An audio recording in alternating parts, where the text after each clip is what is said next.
राहुल गांधी और अखिलेश यादव जैसे नेता टीकाकरण अभियान को विफल करने की तमाम कोशिशें कर रहे हैं और कोविड के वैक्सीन को लेकर अफवाहें फैला रहे हैं। कोरोना वैक्सीन को लेकर समाजवादी पार्टी के अन्य नेता भी अध्यक्ष अखिलेश यादव की भाषा बोलने लगे हैं। समाजवादी पार्टी के सांसद शफीकुर रहमान बर्क ने कोरोना के टीके पर सवाल खड़े किए और अपने समर्थकों से अपील की है कि वो कोरोना वैक्सीन न लगवाएं। जहां टीकाकरण अभियान के पहले ही दिन भारत में 2 लाख लोगों को वैक्सीन दी गई और साइड इफेक्ट्स के कोई मामले सामने नहीं आए, वहीं अब कुछ नेता इसे लेकर अफवाह फैलाने में लग गए हैं। उत्तर प्रदेश के संभल से सांसद चुने गए शफीकुर रहमान बर्क ने कहा कि वैक्सीन में उन्हें कुछ न कुछ गड़बड़ लग रही है, इसलिए लोग कोरोना का टीका न लगवाएं। उन्होंने कहा कि वैक्सीन पहली बार आ रही है, अभी न देखा न समझा है। उलेमाओं ने पहले भी बयान जारी कर कहा था कि वैक्सीन में कुछ गड़बड़ है। नॉर्वे में वैक्सीन के इस्तेमाल से 30 लोगों की मौत का मामला सामने आ चुका है, इसलिए इसे न लगवाएं। उन्होंने आगे कहा कि लोगों को तब तक इंतजार करना चाहिए जब तक वैक्सीन मुफीद न हो जाए।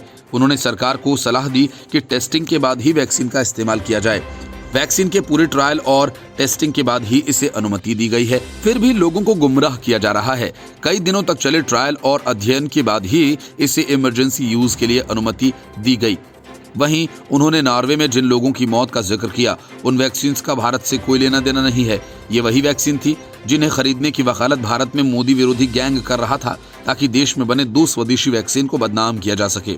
अखिलेश यादव ने भी कुछ दिन पहले कहा था कि वो वैक्सीन नहीं लगवाएंगे और सपा की सरकार आने के बाद लोगों को मुफ्त में वैक्सीन दी जाएगी।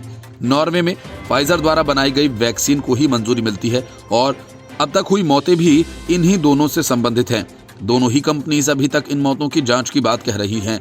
इन संस्थाओं का कहना है कि ये आंकड़े चौंकाने वाले नहीं हैं और उनकी आशंका के मुताबिक ही हैं। भारत में इन दोनों ही का प्रयोग नहीं हो रहा है। यहाँ सीरम और भारत बायोटेक की वैक्सीन प्रयोग में लाई जा रही हैं। सपा सांसद शफीकुर रहमान बर्क इससे पहले कोरोना लॉकडाउन के दौरान ही नमाज पढ़ने की इजाजत मांगकर विवादों में आ गए थे।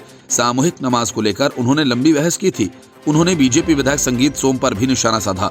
उन्होंने दावा किया कि उनके पूर्वजों ने पाकिस्तान जाने से इनकार कर भारत में रहना उचित समझा, इसलिए वो क्यों पाकिस्तान जाएंगे। उन्होंने खुद को हिंदुस्तानी भी बताया। Bureau report, news of India.